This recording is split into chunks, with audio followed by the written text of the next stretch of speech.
ala Muhammad.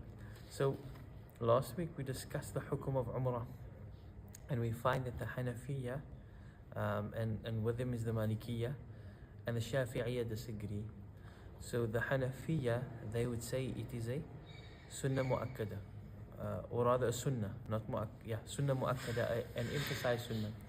So marratan wahidan fil umr, at least once in your life, because the hadith, do you remember the proofs of that the Hanafiya used to show that it is Sunnah?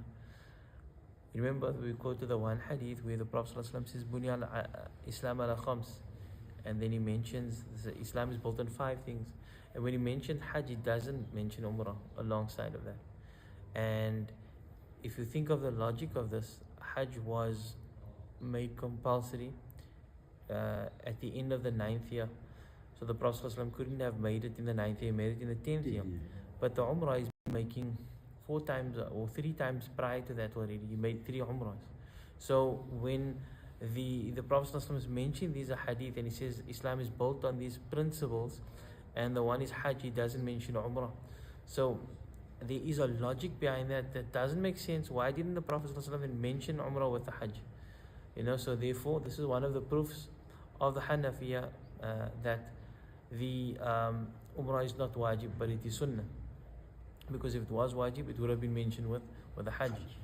And then also a Bedouin comes to the Prophet ﷺ, and now the thing is, when a Bedouin comes to the Prophet is different to when somebody else in Medina comes to the Prophet, because the Bedouin is going to come and then he's going to go back to the desert. And when is he going to see the Prophet ﷺ again? And he might also not see the Prophet ﷺ again, because you don't know when he's coming back. So he maybe come back after weeks, or he come back after months, or he might not even come back. So he goes to the Prophet ﷺ and he says, Ya Rasulullah, Messenger of Allah, akhbirni anil umrah, tell me about the umrah. And then he asks the Prophet ﷺ explicitly, awajibatun, is it compulsory? Awajibatun hiya. So the Prophet ﷺ says, la, it's not. وَلَا أَن تَعْتَمِرَ وَأَن تَعْتَمِرَ خَيْرٌ لَكَ. But the Prophet ﷺ says, but it's better for you to perform the Umrah. It's not wajib upon you, but it's better for you to perform the Umrah. And in a different narration, the Prophet ﷺ saying, it's more befitting for you. But that's a very explicit hadith. The Shafi'iyya, how would they respond to that? They would first look at the authenticity of the hadith compared to the other hadith. They would look at the authenticity.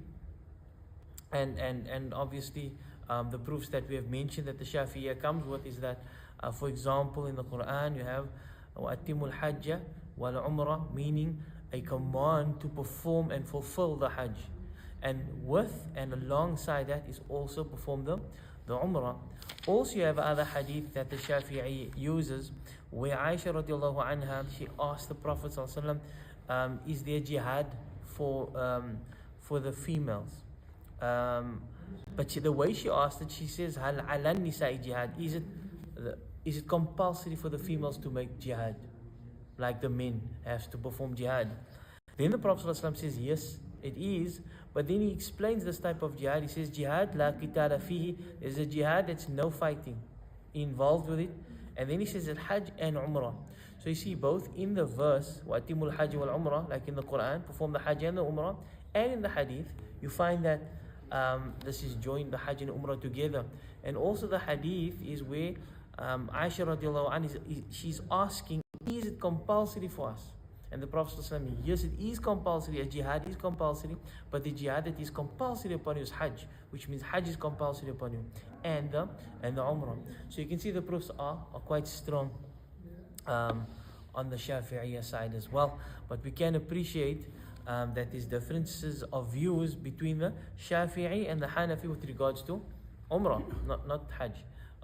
Everyone agrees that hajj is compulsory, but with regards to umrah, that shows you the status of umrah. So if you perform umrah, you know you're safe because everybody's saying it's part. But if you don't perform umrah, and then it's a problem according to one madhab at least. So now we're getting to the conditions of umrah that makes umrah compulsory. and the Hajj, to make Hajj and Umrah compulsory. So is it compulsory for anybody at any time? No. There's certain conditions that must be in place. When these conditions are in place, the question is it compulsory or not? So when it is compulsory, remember, we already stated that the again, the differences of the Shafi'i and the Hanafi, whether it must be done immediately. The Hanafiya are of the opinion that if all the conditions are there and everything is okay for you to go, then it is compulsory for you to do it immediately. But because the proof are not as clear as other laws, so they say if you delay for years unnecessarily, it becomes it's a minor sin though. It's a minor sin, not a major sin, it's a minor sin. So if you continue to do this year after year after year, that means you are delaying and you are continuously doing a minor sin, which can basically shift up to a major sin. According to the Shafi'iyya, they say no, even if you have all the money and everything is, you've got your health, it's not compulsory for you to go immediately. They liken this to an action like salah, whereby the action doesn't take up the entire waqt. For example, the waqt of dhuhr is a couple of hours, and the action of dhuhr is about 5 minutes. So that dhuhr can, or that 5 minutes of the fulfillment of dhuhr can be performed in any of that particular time. So they say Hajj is like this. The only difference is we don't know when the ajal is there. We don't know when the life is going to end. So that's the difference of this. So both and all recommend that you do it as quick as possible. But if you delay, according to the Shafi'iyya, you're not sinful, so long as you do it within your lifetime. So the conditions for Hajj and Umrah to be compulsory upon you is al-Islam. The first is going to be ومنها ما هو شرط للوجوب فقط وهو الاستطاعة وهذا الشروط هي ما يأتي. So the first thing we want to look at, you have to be Muslim. So unfortunately, you find that people are sneaking through the borders and they put on their ihram and apparently they're not Muslim. Let's say that does happen. We can't judge, but I mean, this is what they're self-proclaiming on certain clips, and they get to the Kaaba. The thing is, if they are performing the Hajj, they are there when they're supposed to be there. They're on Arafah, they're performing the Tawaf and everything. So later on, if they decide they're going to become Muslim, that Hajj doesn't work, because one of the conditions of Hajj to be authentic, to be permitted, and also for it to be compulsory upon you, is you must have Islam. That's first and foremost. يجب الحج على الكافر وجوب مطالبة به في الدنيا حال كفري ولا يصح منه. The interesting thing about this though, even though if a kafir so this is a non-Muslim, performs the Hajj, it's not accepted from him, it's still compulsory for him. And the reason for that is on the day of Qiyamah, he will be questioned about not performing Hajj and also not performing Salah. Every Salah that a non-Muslim must, he will be questioned about that, because the people of the fire would ask the others, Ma salakakum fi saqar, what has placed you in the fire? So they're asking the kuffar, what put you in the fire? The response will be, Lam naku min al-musallin, we didn't perform salah. Which means they're getting punished for not performing salah, and with that, and like that is every other type of ibadah, every other ibadah that is compulsory on Muslims. So they will be punished for not performing the Hajj on the day of Qiyamah and not making an intention to perform Hajj. Even though if they do it, it's not accepted from them, because you have to have Islam. عليه حجة الإسلام ولا يعتمد ويرى المالكية أن الإسلام شرط صحة لا وجوب فيجب الحج على الكافر ولا Okay, we're not going to go into the finer details about the ikhtilaf. We just want to get a general differences of opinion with regards to the major conditions or shurut of Hajj. The second condition is taklif. Taklif is you have to reach the age of bulugh. It's number one. If you haven't reached the age of bulugh, And there's other ways as well, but let's just say it's 15 years old. If you have reached the age of 15 years old, and there's also biological changes that can happen. So when you have reached this age, first, if you perform Hajj when you're a murahiq, meaning you're 14 or 13 and you haven't reached, you're not baligh at that particular time, then Hajj is not accepted from you. Not that it's not accepted from you, it's not accepted as part of your fard Hajj, but it will be written as sunnah, not as a fard Hajj. So you have to be mukallaf, which means you have to be baligh, and you have to have aql. You have to be by your full senses. So you can lose your senses in various, maybe one of two ways. The one is going to be, firstly, there's a mental deficiency, right? Mental deficiency, and that has various levels. You get someone that is completely off his mind, and then you get people that are, what do they call? A safi, the weak-minded. You get weak-minded. Those are those people that, they're very sweet people. They're very gentle people, but they never really mature. So, they'll reach into the ages already, but still, they will still be weak-minded, like a child. So it'll be big, but it'll still be like a child. The Safi. Then you get someone that is, he changes. I don't know what the Arabic word for that is, but I think the English term, they call it lucid intervallum. Almost like someone that is, sometimes he loses his aql and sometimes he has it. So you do get these people. So your aql has various levels, but this is not for us to judge. This will be for doctors, right? So to be mukallaf, you have to be at the age, you have to be baligh, and you have to have aql. فَلَا يَجِبُ عَلَى الصَّغِيرِ. So therefore, someone that is young, it's not compulsory for him, and if he does it, it's not accepted as his fard hajj. One of the females or mothers raised the child to the Prophet sallallahu alaihi wasallam, and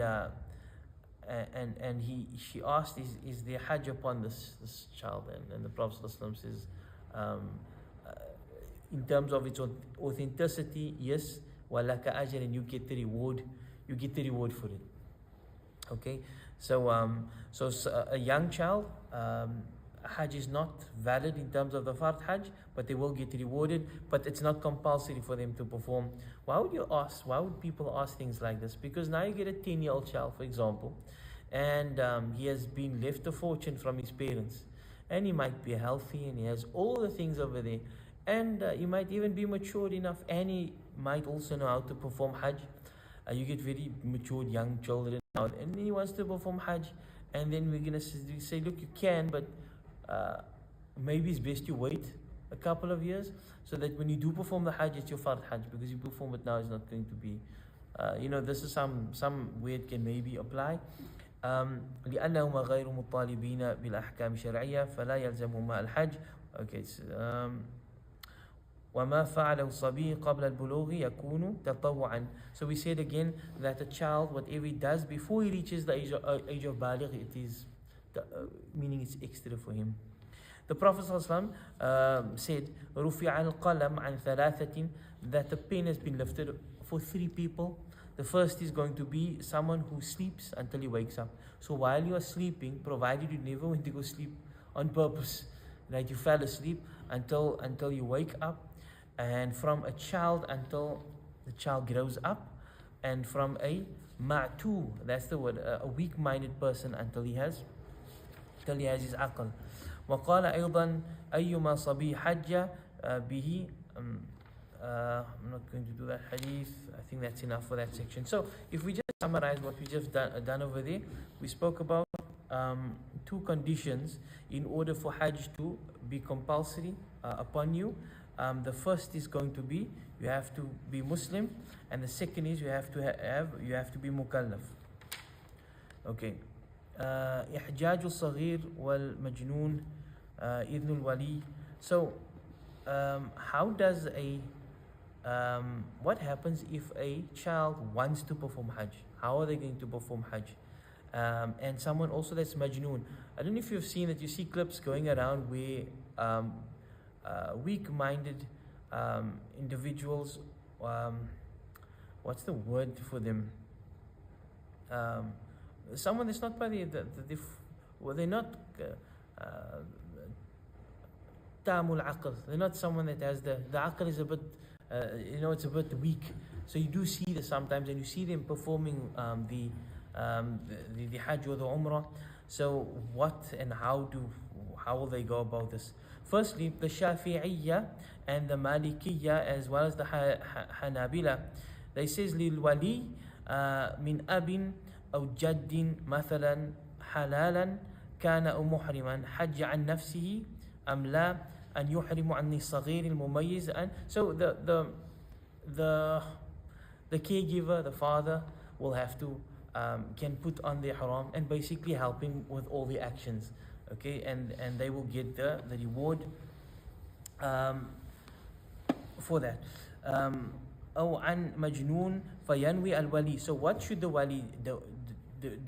He intends, right? He should intend with his heart. جعل كل منهما محرما. So he intends now I'm going to put my child and myself in a state of ihram. So he intends that with his heart. أو يقول, or we can say. Now remember when we spoke about salah, remember the intention is not what we say. The intention is actually what is in the heart. The niyyah that we say, nawaitu fardhu salah, ulama have recommended those things, right? They have recommended that wording. Is there a proof for the recommendation to be vocalized, right? Because we know the intention is in the heart. So where's the proof that it has to be vocalized? Because you find these intentions that we do say, that we learn in the fiqh books, it's not recorded as we say it in the hadith. So where do we come up with these things, or where have the ulama come up with these sayings? So firstly, there is proof that a niyyah can be vocalized. There is proof for this, and one of that is in the chapter of fasting, where the Prophet ﷺ would ask Aisha radiallahu anha, is there any food in the house? And when she responded radiallahu anha, she says no, and then he says فَإِنِّي صَائِمٌ. So this is him. He says, okay, then I'm going to fast. So this is obviously an intention that was in his heart, but then he vocalized it in that particular context. So there is some basis that an intention can be vocalized. And then also you have in the Hajj where the Prophet ﷺ, again, he vocalized the type of Hajj he's going to perform. So there is some basis where the intention can be vocalized. So on that, ulama have used that as a basis and says, look, the intention is in your heart, and everybody agrees about that. But if you want, here's a recommendation, you could say, أحرمت عنه, I am making haram on his behalf. So I'm going to make the ihram on his behalf. ولا يشترط حضورهما ولا مواجهتهما بالإحرام ولا يصير الولي بذلك محرما ولا يجوز الإحرام عن المغمى عليه والمريض. So the question over there is going to be, is it a condition for the wali also to be in a state of ihram or not? So here, in this opinion, he does not have to be in a state of ihram himself. ولا يشترط حضورهما ولا مواجهتهما بالإحرام ولا يصير الولي بذلك محرما ولا يجوز الإحرام عن المغمى عليه والمريض. Actually that text is a bit fuzzy for me. I'll have to check that particular point again. والدليل على جواز الإحرام عن الصغير والمجنون. What is the proof though that you can put on an ihram for, because this is strange. How do you do an ibadah for someone else? No, how do you do that for someone else? So the Prophet ﷺ, he met a caravan at Beirut, at a place called Rawha. فقال من القوم, asked who is the people, and they said they are Muslims. And then he asked, who are you? And he says, I'm the messenger of Allah. So this is that hadith. فرفعت إليه امرأة صبيا. A lady lifted up a child to the Prophet ﷺ, and she asked him, Ali hada hajj, can this child perform hajj? فقال, the Prophet ﷺ, yes, وَلَكَ أَجْرٍ, and you get the reward. So this is proof that a mother, the child is small, the mother could actually put on the ihram for the child. And then إِذْنُ الْوَلِي لَا يَجُوزُ لِلصَّبِي. This is also interesting. The child, what if he performs hajj without the permission of the father? Is that valid or is it not valid? So لا يجوز للصبي المميز أن يحرم إلا بإذن وليه وهو الأب. He needs the permission of his father. So a child can't go. The chances of this happening is not really practical, but the idea is it's just interesting to see how the Sharia deals with things in the situation. So if a situation that is similar to this might come up, we can at least say there was something that we read or we heard about, and we can go back to that particular section. But I'm not going to do that. We'll go more into detail with that, inshallah. So the first thing that we've done was that the first condition is we have to be Muslim. All right, there has to be Islam has to be there. The second thing is the taklif. The person has to be mukallaf, and we spoke about a child briefly in terms of who puts on ihram, and we know it's the father. I think next week we can go into more detail with regards to the child exactly, because I think there will be a lot of people that wants to take their children on Hajj. So the third condition is freedom. Again, I don't think we're going to go into detail with freedom, because we don't really get slavery in our time. So you have to be hurriya. Again, the slave cannot perform Hajj without the permission of his master. We can look at that maybe after these conditions. Fourthly, al-istita'atu al-badaniyatu wal-maliyatu wal-amniyatu al-mujibatu lil-hajj. First, so you have to have the ability. Now the ability has to be with your body. Firstly, you need to be able to perform Hajj. Many people are, you get in Hajj, you get sometimes they don't accommodate much for wheelchairs if you're going on your own, in terms of the bus, when the buses are so full and that type of a thing. So these are practical things that we can look at. If a person is really on his own and is disabled, he can move, but he cannot get far on his own. So you look at his ability in terms of his body. Wal maliyatu, also, are you able to afford Hajj?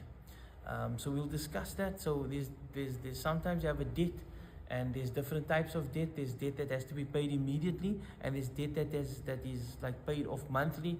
Mu'ajjal, a debt that has to be paid immediately. You have to pay your debt first. That immediate debt that you owe someone, you can't take his money and perform Hajj, because that is exactly what you're doing. You're taking his money and you're performing Hajj. But then if you have to pay something off, let's say you owe like a couple of thousands, and you have to just make sure that the debt for that time period is covered, right? So that's just, we'll look at that. And then well, amniya too, there has to be safety. There have to be safety in terms of getting there, in terms of where you're going to stay, in terms of you returning. You have to be sure that you are safe. And I think that traveling is quite safe nowadays. And then also in Makkah, it's one of the safest places. But you have to look at the safety probably from where you're traveling and how you're going to get there. There might be certain places in the world getting to Makkah might be dangerous. Al-mujibatu lil-hajj وهي القدرة على الوصول إلى مكة. This is your ability to actually get to Makkah. The Prophet, Allah subhanahu wa ta'ala says, وَلِلَّهِ عَلَى النَّاسِ حِجُّ الْبَيْتِ. For Allah, against or upon the people, is the pilgrimage to the house, that's to the Kaaba, man istata'a. But then Allah adds this phrase, whoever is able ilayhi, to it, sabila, he must make a way. According to the Hanafiya, and we can end off on this point, abilities of three kinds: badaniyatun, wa maliyatun, wa amniyatun. They divide it into the body, into wealth, and into safety. As for the body, it's you have to be healthy. فَلَا حَجَّ عَلَى الْمَرِيضِ. So it's not compulsory upon a sick, someone who is very sick, someone who is very old, so he's crippled or disabled, and so, or is blind, or something that stops him from performing the Hajj is not compulsory upon them. Someone that is very, very elderly and is very weak, وَلَا يَثْبُتُ عَلَى الرَّاحَةِ بِنَفْسِهِ, and he can't sit himself. So this is with regards to the body. As for the wealth, فَهِيَ مِلْكُ الزَّادِ, he has to have the provisions to go, traveling expenses, that is going and coming back. Yeah, I think we can stop there, inshallah. So those are 4 conditions. What I do want to look at next week, inshallah, is just a little bit more detail about the actual performing Hajj with the Saghir, inshallah. Barakallah. Any questions we can take? No, Sheikh, the one on the verbalizing of the niyyah. Yeah. Is it only in the context of Hajj or is it? No, it's for everything. With Salah? Yeah, with Salah as well. So what you have is Is it a recommendation? it's a recommendation from our scholars. To verbalize. But you're not going to get the exact wording in hadith. Like you're not going to find a hadith farda salati dhuhr or arba rak'atin. If you think of what you're saying I intend to perform salah for the sake of Allah, facing the Qibla. If you're the Imam, then you say I'm the Imam and they the followers. I'm facing the Qibla. So you're just stating what you're doing. But the verbalization, like I said, there is a basis for it in the Sunnah. Right? There's a basis for it. That's why ulama would actually recommend it. And there's also some benefit of verbalizing the intention, because it makes it more, it gives you more, what's the word, azm? It gives you more oomph to do it. It gives you more oomph to do the action. It makes your mind more present. But the thing is, if you say asr for dhuhr or dhuhr for asr, it doesn't matter. It depends what do you intend. What is your intention over there? So if you say Allahu Akbar with no intention, you said nothing. It's still valid. It's still 100% valid. And Moulana, the issue of the Umrah and the Hajj. Yeah. Is it recommended at different periods, or you do your Hajj and then afterwards you go for Umrah again, or is it the Umrah in the period of Hajj? So the Prophet ﷺ performed 4 Umrahs, right? We know the 3 in the 6th year and the 7th year, and the 8th year, then the 9th year he didn't perform. But then in the 10th year he performed an Umrah with his Hajj. He did it, so the Umrah was included into the Hajj. So when we do the Hajj, we know that we can do it Ifrad, so Hajj and Umrah separate, and then you can do the Qiran when you're joining Hajj and Umrah together. I forgot the other one. So there's Ifrad and there's Qiran, and the other one I forgot. But there's various ways of doing it. But they are separate. Umrah is one, Hajj is one. So the Umrah by itself would be to, like my understanding of the Umrah is visiting the masjid of Sayyidina Aisha, which had Khaydan coming in from there, doing the tawaf and sa'i and the clip and that. So what would constitute in otherwise a Umrah? So Umrah is you must make tawaf around the Kaaba. And you first you must be in Ihram. And then you must make the tawaf. You must make the sa'i, and you must shave or cut your hair. That is the 4 and the 2 things. rak'ats? That's the no. So this is the 4 arkans of Umrah. So in other so if you're not putting your ihram where you're supposed to put in the ihram, you're gonna pay a penalty, but your Umrah is still valid. But if you don't perform the sa'i, you can't pay a penalty for that. Because you didn't perform Umrah in the first place. So you need to have those 4 things to perform Umrah. So it's very simple. So in our case, Moulana, we especially don our ihram and then we go to the masjid of Sayyidina Aisha and we come in. But Moulana say it's not necessary, it's a wajib. So when you in I'm Umrah, just talking from my understanding. In Umrah. So in Umrah there's a difference between a fard and a wajib. We make the difference over there. So a wajib is something that can be replaced with a penalty. You can pay a penalty and it will still be valid, but the fard not. So for you to don your ihram by the miqat, like the masjid of Aisha, with regards to the ihram, that is one of the conditions. It's wajib for you to put the ihram on over there, which means if you don't, you have to pay a penalty. Or you could go back out to that particular ihram from that miqat from where you came from, and you can put on then you don't have to pay.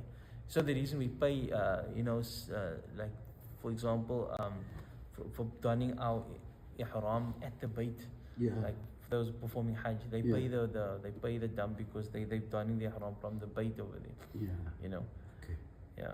And then when we come from Medina, we go to Bir Ali from Medina. to because that's the miqat that you follow. Following. That's the one that you're passing by. So you're not allowed to pass by a designated place, which we call a miqat, except that you're haram. Yes. So if you go past it, Yeah. then then you have to pay a dam. But if you perform the umrah, your whole umrah, and you didn't put on your haram where you were supposed to put in the umrah is still valid, right? But you're sinful, you need to pay a dam. You need to pay a dam, penalty, barakallah. Jazakallah. Shukran khair. Moulana, shukran. We appreciate it. Inshallah. Yeah. Okay, Moulana.